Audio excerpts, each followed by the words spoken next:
Pierre Nantel. Curieux, sympathique, informé. Pierre Nantel. Bonjour tout le monde, on est lundi 15 juillet et on est donc le lundi de la semaine qui suit cet événement marquant dans la politique américaine qui a été cette tentative d'assassinat samedi en après-midi sur la personne de Donald Trump.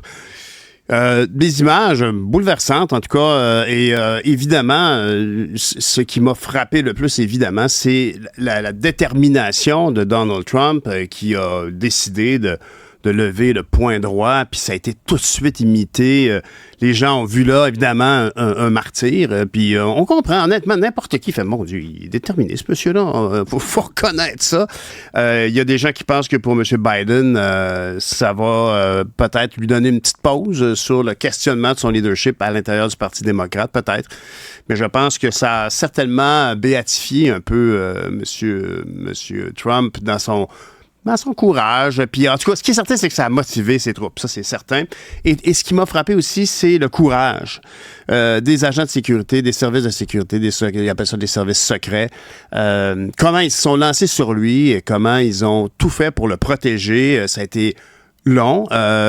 Pourquoi c'était si long, ça? Moi, je me le demande, honnêtement, là, parce que ça a été long en maudit. Là. Je comprends qu'ils étaient tous autour de lui puis qu'ultimement, ils étaient prêts à prendre une balle pour l'ex-président.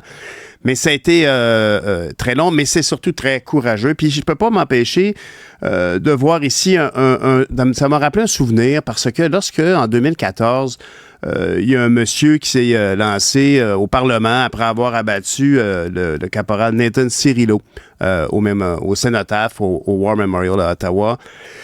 Le monsieur a continué son chemin. Moi, j'étais au Parlement à l'époque et on était en caucus. C'était le mercredi en matinée et on était tous en caucus. Le Parti libéral à l'époque était si peu qu'ils étaient au sous-sol. Puis il y avait le Parti conservateur puis le Parti NPD d'un bord.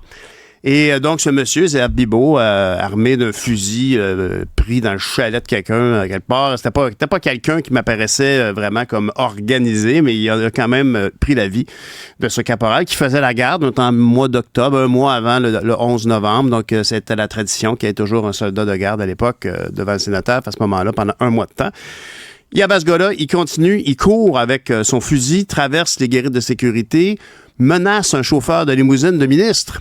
Puis il prend son gun, puis il dit « Sors, je prends ton auto ». Il a pris son auto, il a monté jusqu'au Parlement, parce qu'une petite côte, ça s'appelle une colline parlementaire, c'est pas pour rien. Il s'est rendu jusque-là, a rentré, a tiré un agent de sécurité dans la jambe, puis il a continué son chemin. Puis là, il s'est échangé une série de tirs, parce que tout le monde s'est fait, qu'est-ce que c'est ça, cette affaire-là?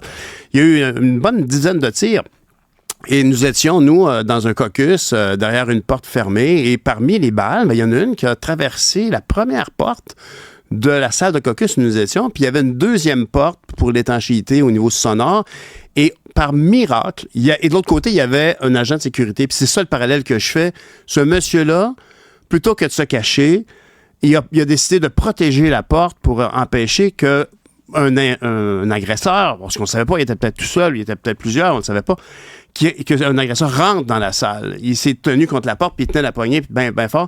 Et il y a eu une balle qui s'est arrêtée, imaginez-vous, sur une vis de la deuxième porte. La balle, il aurait pu l'avoir dans le dos. Il l'a pas eu.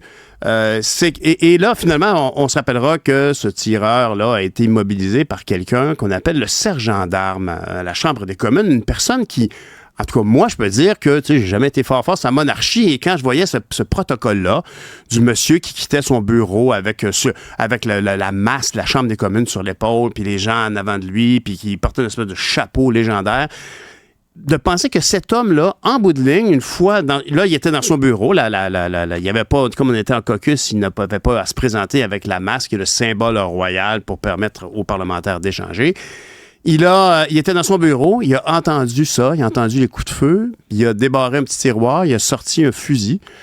Il était dans le corridor, il s'est pitché au bon moment, au bon endroit, puis il a déchargé son fusil, puis il a abattu le tireur en question. Alors, mais le courage des gens qui travaillent à la sécurité est remarquable. Alors évidemment, est-ce que tout ça, toute cette situation-là va changer la course électorale aux États-Unis? Moi, malheureusement, je le crois. Je dis malheureusement parce que moi, c'est pas mon candidat favori, Donald Trump, c'est bien clair. Mais c'est très clair aussi que là, il y a une symbolique qui est apparue. Puis ben moi, je pense qu'il faut qu'on lève notre chapeau à tous ces gens qui assurent notre sécurité. En général, évidemment, pour ces cas-là aussi. Alors ben, bonne semaine!